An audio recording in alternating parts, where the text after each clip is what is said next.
hour, 3 o'clock, having arrived, we'll call the meeting of the Human Resources Finance and Property Committee to order. First item is pledge of allegiance. Please rise.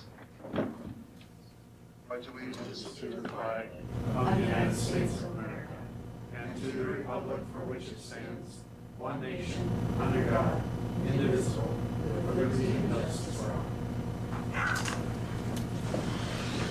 Somebody's approached in the department or myself relative to public comment, so we'll move on to the minutes from September 11th. What are your wishes? Make a motion to approve. By Supervisor Reynolds, is there a second? Is there a second? Second by Supervisor Marshall. Any discussion? Not all those in favor of approval of minutes will signify by saying aye. Aye. Opposed? Motion carries.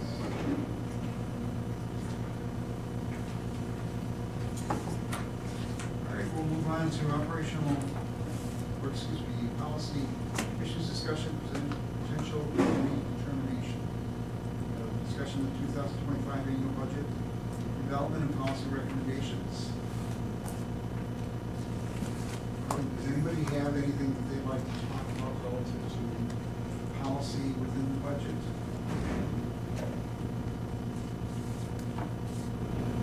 Supervisor Marshall. Thank you, Mr. Chair. I was just wondering if we have any information on the North Central Healthcare beforehand. I know that they have a couple of their programs that are non-discretionary. I'm sorry, that are discretionary, such as the Aquatic Center. And last year, I believe it was in excess of $350,000 of tax levy supporting that. Do we have a direction that that is going to be less of a levy this year, or? Sure. I can actually tell you we have our meeting with North Central Healthcare to approve their budget. Give me a moment. I can. Mr. Chair knows off the top of his head when that meeting is, but it's coming up next week, during which the North Central Healthcare Executive Committee will be reviewing that budget. As part of that, I know they do have their budget book completed, which details the allocations for specific programs for North Central Healthcare. We do have their general overall budget number that I can get for you and report out, but I don't know specifically as it relates to aquatics at this point, but if perhaps I can find it in their budget book relative to how they have levy allocated. But there is If you could share that budget book link, and that may be helpful to the committee. Thank you. Certainly can do that. I think I just got it either this morning or this afternoon. Other questions? All right, then we'll go on to the budget timeline. Can I offer just two updates that are top of mind for me relative to budget that you will see at your next meeting. We had a presentation at the Public Safety Committee, and it was an educational presentation, but there will be an action meeting for public safety at their next meeting, reviewing the potential addition of a new position, a full-time equivalent position through the sheriff's office in connection with the revenues for an additional deputy through the Rib Mountain contract. If you aren't already aware, we have that contract for services with Rib Mountain. Rib Mountain does reimburse us for the cost of that deputy. The sheriff's office gave an update at public safety and educational one at the last meeting. We'll take the new position request to public safety and then also to this committee, so it'll be at your next meeting. Again, I fully support that. It's in connection with offsetting revenues. The other piece that, in terms of policy, that we'll be bringing forward to you in connection with balancing the budget, one of the strategies, I know this group is familiar with our social improvement fund and what does what I'll call the excess, any remaining reserve in that social improvement fund, what should happen with that. And meeting with the social services director and their finance director or their financial manager within the social services department, it really became apparent. We talk a lot about the cost of placements, and particularly high cost placements like children being placed in correctional care, which is nearly $500,000, but there is a high-level placement is in excess of $500,000, nearly $600,000. So it's a bit challenging. We talked through some of the challenges with budgeting for those placements that are exceedingly rare. Right now, we have one child in a placement that is over $500,000, nearly $600,000 annually, but we don't have a child in correctional care or a youth in correctional care. So it's difficult to budget for those. They have a significant potential levy impact if you budget for one in each. So we discussed a strategy, and we'll bring it forward. I spoke with Chair Robinson about this, about essentially creating a high-cost placement reserve with a portion of the social services fund, which then will allow us to, this is just hypothetical, I haven't settled on what the numbers in our recommendation will be, but it'll allow us to budget tighter with respect to tax levy and nevertheless maintain a small reserve within that social services fund for specifically high-cost placements. So again, for example, perhaps we withhold $400,000 or $500,000 in the social improvement fund for purposes of having a correctional care placement, and then we don't budget for one correctional care placement throughout the year. Maybe we budget for half, so that if we have one of those high-cost placements or two of them, we can use that reserve within the social improvement fund, as opposed to making sure we have tax levy available. And if we run out, then we'd have to come back to contingency. I'm sure that was a bit convoluted and long-winded, but I hope I'm being clear. The idea is to allow us, because our tax levy limits are such that we don't have that much new levy coming in, rather than budget every year for one placement, we would budget a bit more aggressively based on our experience, but we'd have that dedicated portion of the reserve for those placements. So I think that's a sound strategy. I don't know, Sam, if there's anything else you want to add, but those are two things we'll bring forward to you at your next meeting. Doesn't change the programs or services that we're offering in a fundamental way, either one of these. The new position is fully funded through a contract, and then the other part is just a different way of accounting for placements, but wanted to make you aware that that will be coming. Chair Gibbs. Thank you. I did have a chance to review the NCHC budget. They do, on page 13, they do have an allocation of county levy to the aquatic center. But before you take that number, you have to take, I think, the total budget of NCHC in context. They have improved the financial viability of the aquatics by increased utilization. And so when you look at the financial statements, you'll see that they're actually now starting to show they've budgeted $352,615 for the Aquatics Therapy Center from tax levy on page 13 of their budget.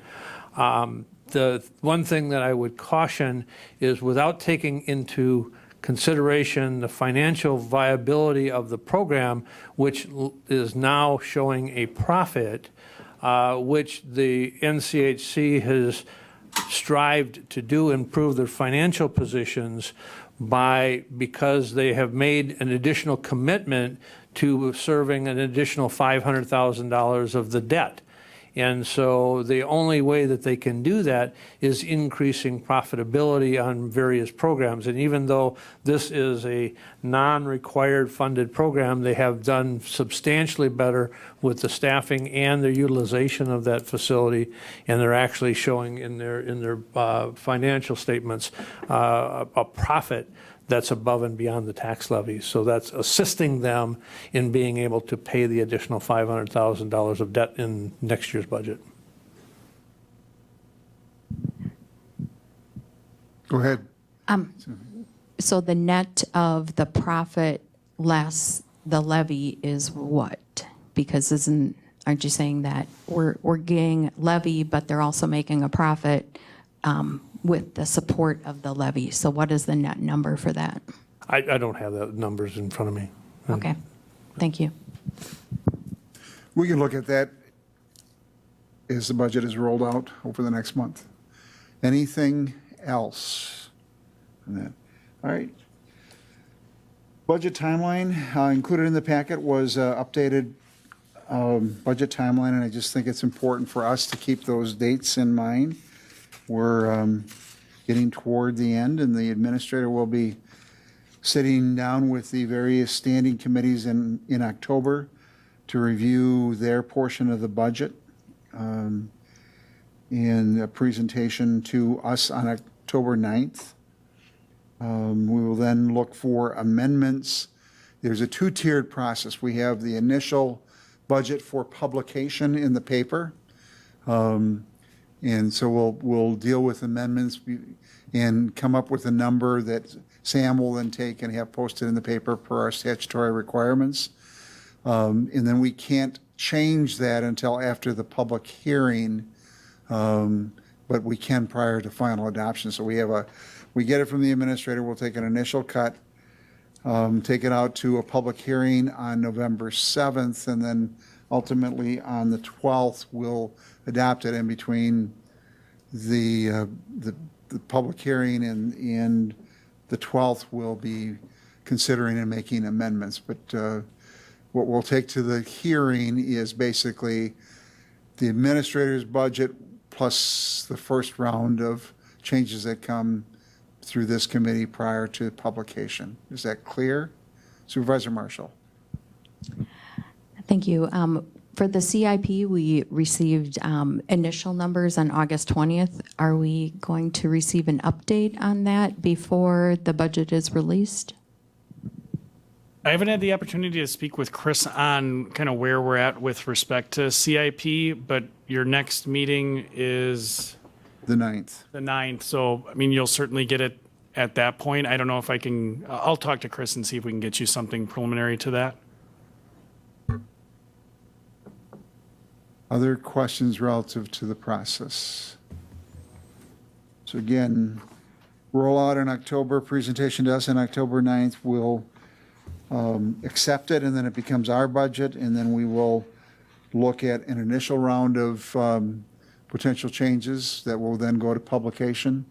And then we will have the hearing on the published budget, but that, again, is subject to amendment and change with the final adoption on the 12th of November. All right, thank you. Now, we'll go to operational.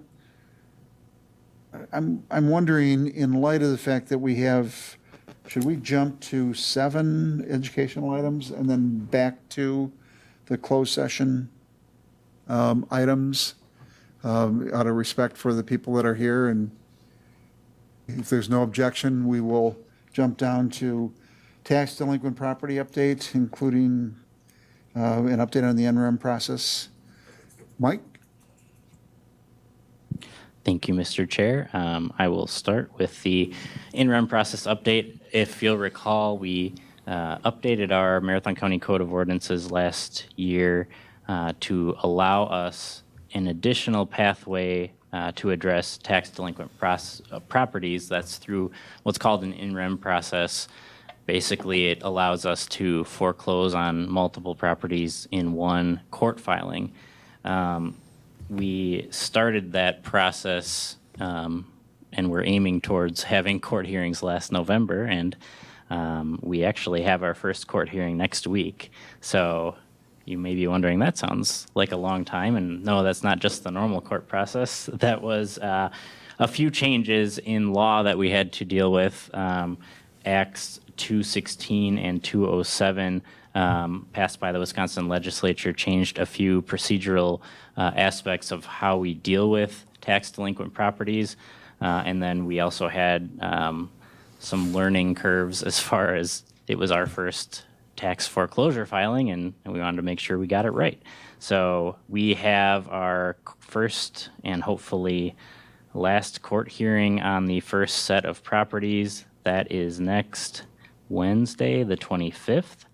At that hearing, I fully anticipate that we will be granted foreclosure judgments on most of the properties in that first batch.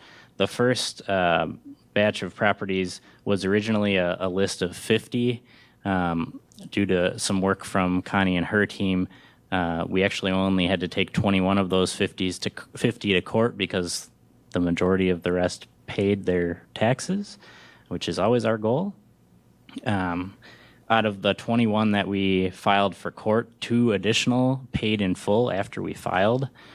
So we have 19 left that we're taking into court next week. After the court hearing, assuming that we do get judgment entered, which is never a guarantee in the court process, but if things go the way we're anticipating they will, that will happen. Then those properties will be property of Marathon County, and we'll take them through the auction process through surplus property auction, and we'll really get our first taste of using that in bulk. Then we've already started discussing and are going to be preparing the second set of properties for in-rem. Again, since we haven't been in court, we don't know exactly how the court hearing is going to go, but assuming it's smooth, we're hoping we can get the full set of the second phase, which has 93 parcels remaining in it, in one court hearing. 93 sounds like a lot, but we're hoping that it goes smooth enough in court that we can accomplish that. So that's the in-rem update. We'll have more concrete news after next Wednesday. Connie, would you like to comment and, perhaps on, if you could provide some enlightenment on the dropping from 50 to 19 and what processes might have been used? So basically, we sent letters out, and a lot of the people came in and paid. They realized that we're going after them, and they worked with our staff, and majority of them, I believe, got loans. So they were able to maintain and stay in their homes, which was a positive for us. So out of that 50 list, we have 8 left. So, and some of them, those just want to understand too, that these lists do have bankruptcy and probate, so we can't touch those. So, and there's some that have an in-between, like they'll pay their taxes before and after. In the middle, there's still bankruptcy, can't touch them. Probate, we can't touch. So we have to be very careful with those. We do get bankruptcy notices and probate notices. We do have a lot of people too coming to us they would like the property, and they're doing private sales. So that's another option that people are investing in, and they're willing to do that. We've had some payoffs on a private sale. So in order, because if we take it, then we take it to an auction. So that's a win for us. And we had, the second phase was 177 properties, 84 of them paid. So we have 93 left on that. And we ran the numbers again, and we don't separate them like you requested for us to separate 3 to 5 years. We just use we have a protocol where we have the worst properties. We try to get rid of those ones that are in worse conditions based on what the board wanted previously. So currently we have 311 properties that we're working on. So like I said, that includes that 8 and the 93 from the previous list. So, and we just did the certificates, which raised them up again. So now anybody that hit the 3-year mark hit this threshold now, which always bumps it up. But we are having, now that we sent the letter out to them, we're continuing to have people pay them off now, realizing, hey, I got to pay this off because I want to keep my house. They're realizing that this is an investment I want to keep. A lot of these properties too, we're noticing that they're inherited. So we're trying to work with the owners too, saying that, okay, we like you to pay your taxes or try to sell it or fix it up. We want you to maintain it or do something with your family, but a lot of them are inherited. So that's kind of where we are on that. So, Erica, did you want to say anything? No. So, Connie, do we have any aging report? Because once we get beyond that 10th year, our ability to recoup those taxes goes away. So do we have any idea from an aging perspective of how many are pushing that limit? I don't have that right now. I'm working with the finance department. We're doing the write-offs. I don't have that information right now. I think that So- would be helpful to us Yep. because I think that those have to be a priority, and I know you Yeah. were looking at others, but if we start losing our ability to recoup, Yeah, these ones that that first 50, those are those aging ones. So we're working with those are the worst ones we have. And currently we're also have a warrant out for one of them too. So that's a continuous process. We're trying to work on that one too. And that's one of the biggest problems we've always had in the Village of Marathon. So, we are also working with CPZ and other departments too as things come up, and the DNR. So, but we also have to be aware of contamination properties too. So I have been in contact, and they've contacted me because they have a list of properties that have potential contamination. So I'm working with them as well. And Runkle will be getting, just recently had contact with them again, and they will be getting our list soon for the next round. So. Chair Gibbs? So Connie, thank you for the update. So you just mentioned that we had 311 that are on the list right now. Does that include the individuals we sent out? No. How many did we send out for certificates, on certificates? Oh, okay, so the certificates for the 2003 year, that was our 2023, there was 2,003 of them that went out. A lot of them. How many of those are now a third year, though? I understand that there'd be certificates for that many properties that are, haven't paid the 2023, but how many of those? Okay, so the certificates for that went out of that it's 1,694 is for the 2023 tax year for 2024 sale. Okay. That's what that number is. But that wouldn't be the whole 1,694 wouldn't be all properties that were more than 3 years, or more than 3 years delinquent. No. So do we know if I guess my point is, or the question becomes, how many of the 1,694 are going to add to the 311 list? The 311 list is our current list of the ones that we can take back from 2021. We can't take anything that's 2022 or 23. Because we can't take those. So our system doesn't generate that number like you're kind of requesting. It adds the years. So the 311 is what we went through the list of all the delinquency with the county. Those are the ones that we can actually take. But those certificates that we issued are 2023 tax certificates. So they don't necessarily, they can just be that 1 year. They don't necessarily include all of the previous. Right, they would be delinquent on the 2023 tax return, property tax Correct. amount. But some of those 1,694 are 3-year delinquents. Yeah, they're all kind of in there, yeah. But, so some of those are part of the 311, but some of them are now just becoming eligible to be taken Or in another month or so. or just received their first certificate. Right. Yep. But the first certificate is only for 1 year, correct? Right. Each year that they're delinquent, they get a certificate. Right, so, okay.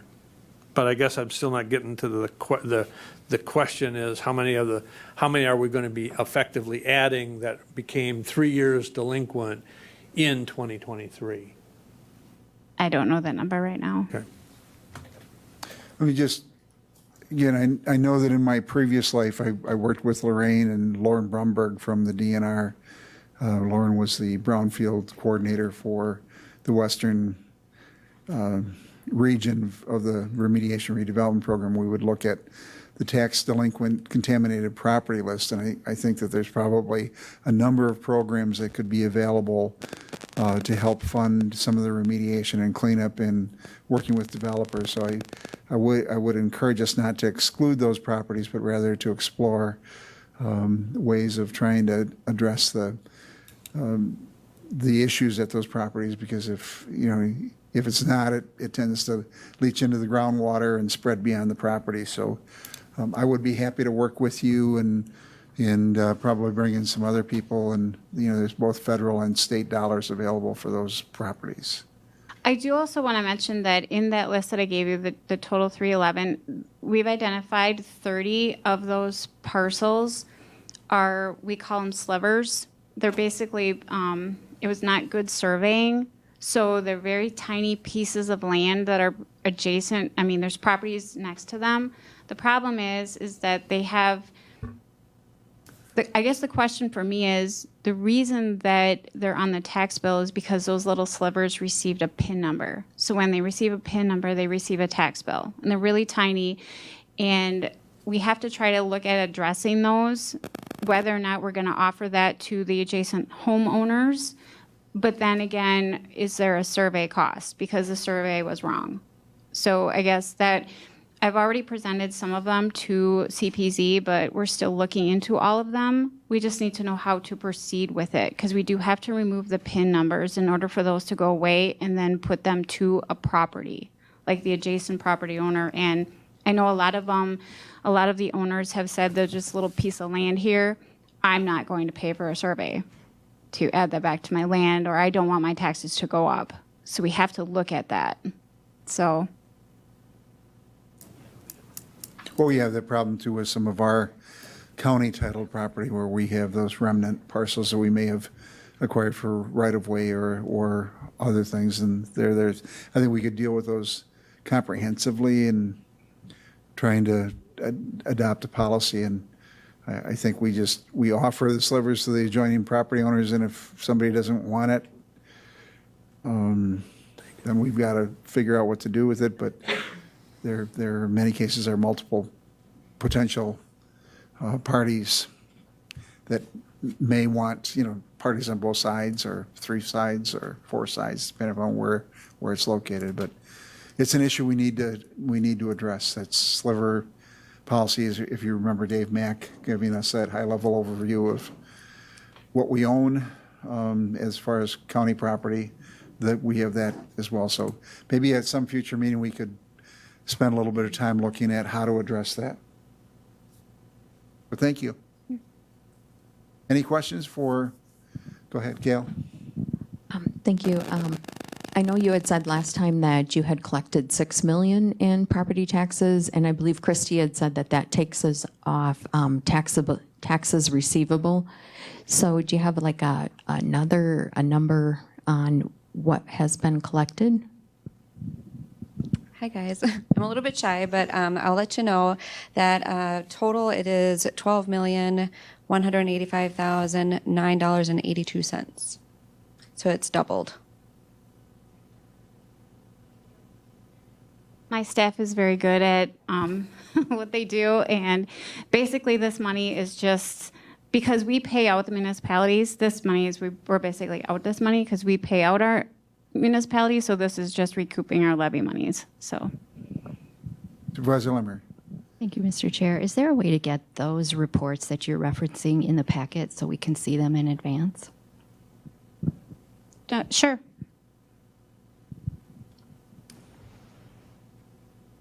Chair Gibbs.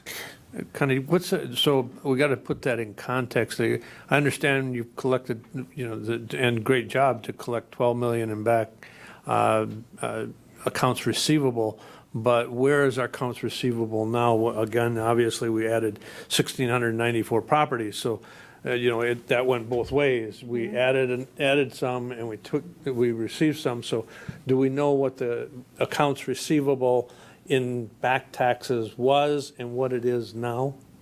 Okay, because that would put it in context.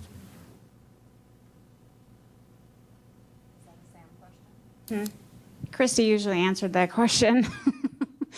Well, we also receive, just as a aside, we receive interest on the back taxes. So while we buy the tax rolls, we are receiving interest on the entire amount, and if they're paying in full, we are recouping some benefit from, not benefit, but our carrying costs are being covered in that. So they wouldn't, hopefully you'd have a higher return than you would pay out at the end of the day.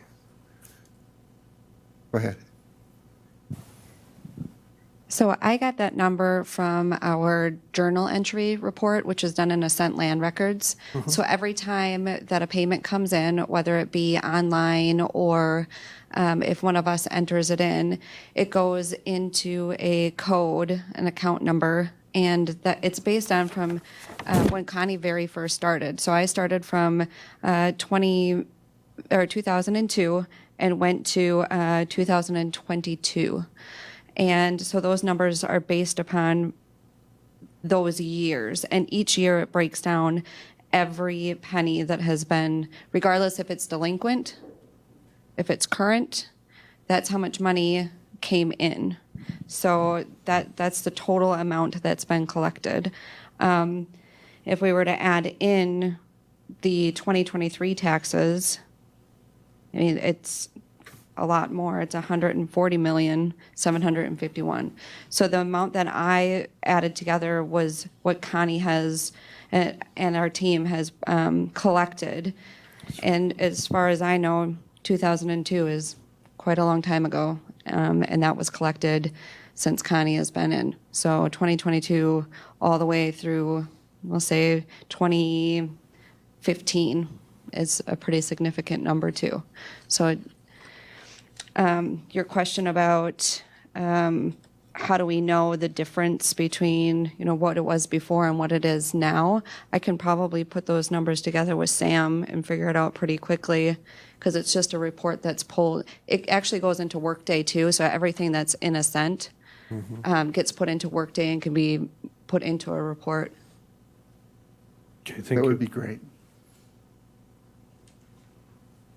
I just want to let you know, too, that when we do the research with Runkle, we do have a special account that is tax deed fees. We have recouped mostly all of our fees because we charge $75 for research. So that is recouped as well. Just wanted to let you know. And when we take the parcels and we don't take them on a deed, we actually get all the interest and penalty. So. All right, any other questions relative to this? Can I ask John, can I Go ask ahead.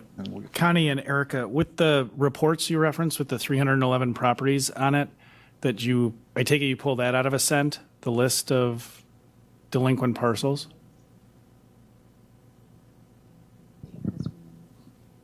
Yes, that's off the roll. Okay, if that's in an Excel file, if you ship that to me, I'll see if I can separate it out based on the gradations that the committee was looking for, the 3 to 5, 6 to 10, and over 10 and delinquent, just to kind of put things, I think, in perspective.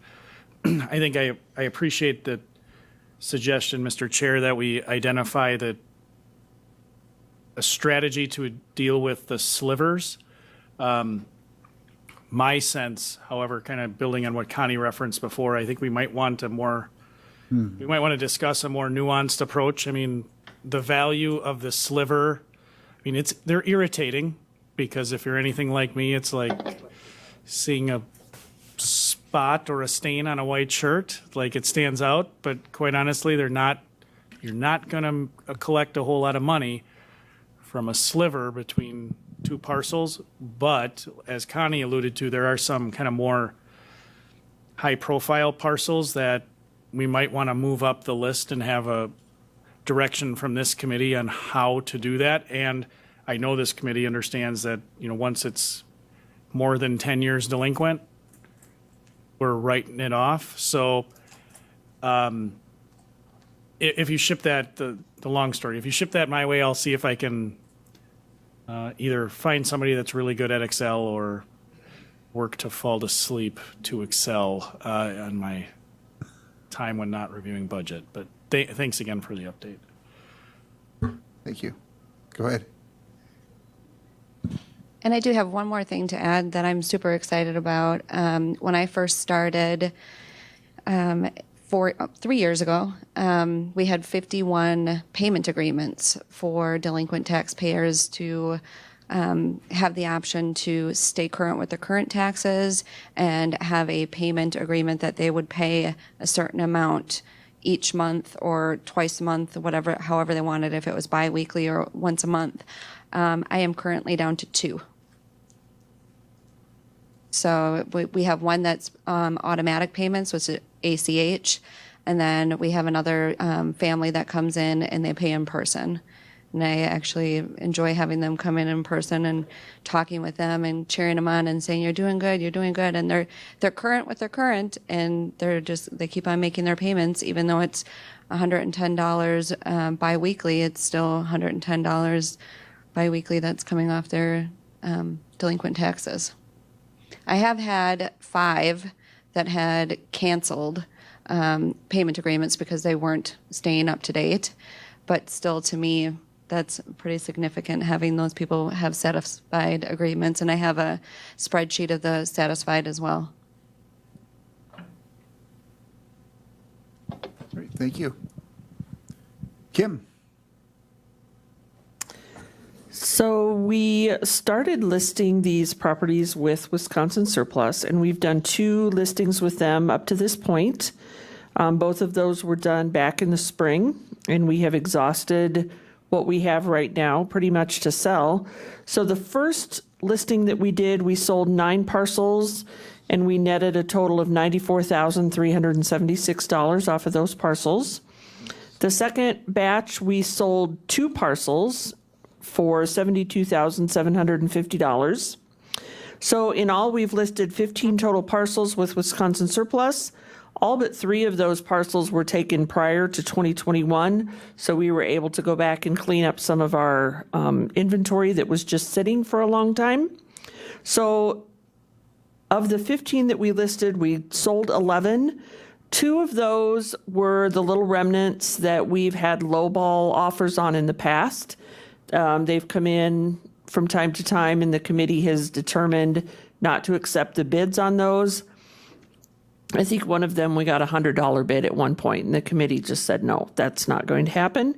And then 2 of the parcels were ones that the city asked us to pull from the auction because they had been getting lots of calls from potential buyers about the potential of getting a building permit for those parcels. And the city had said, we will never issue a building permit for those parcels. So if you would please take them off the listing. So we did do that. And then we're going to have to figure out what to do with those. The city wants us just to give them to the city. And I kind of told the inspector that that probably wasn't going to happen. But we could look into those further. They could make an offer to purchase those.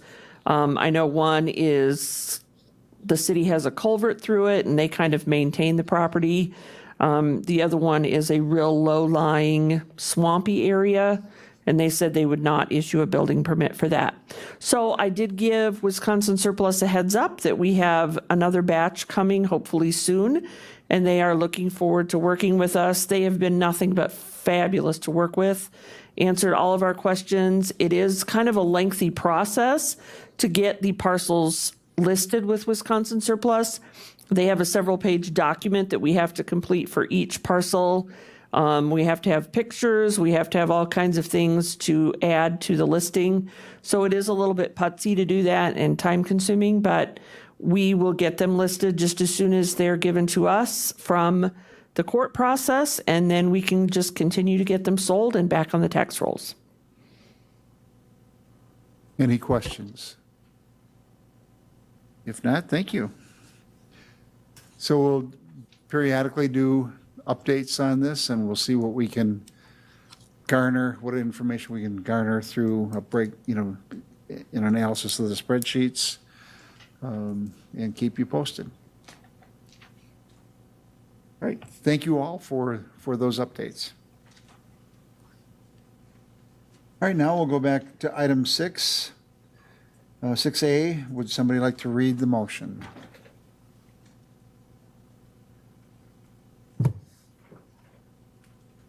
Chair Gibbs.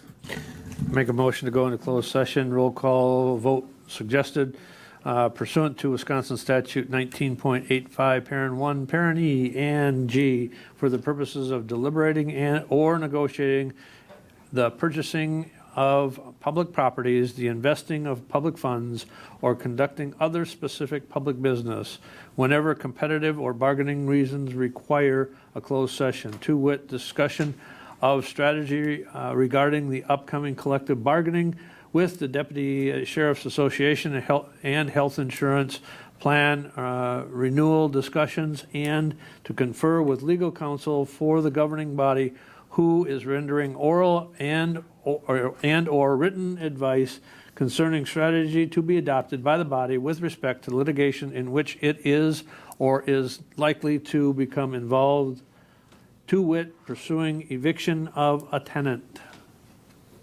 Is there a second? Seconded by Supervisor Limmer. Any discussion? If not, clerk will call the roll. Robinson, Aye. Marshall, Gibbs, Aye. Hart, Lemmer, Poole, Reynolds. Thank you. That motion carries. We are in closed session. Please turn off your microphone.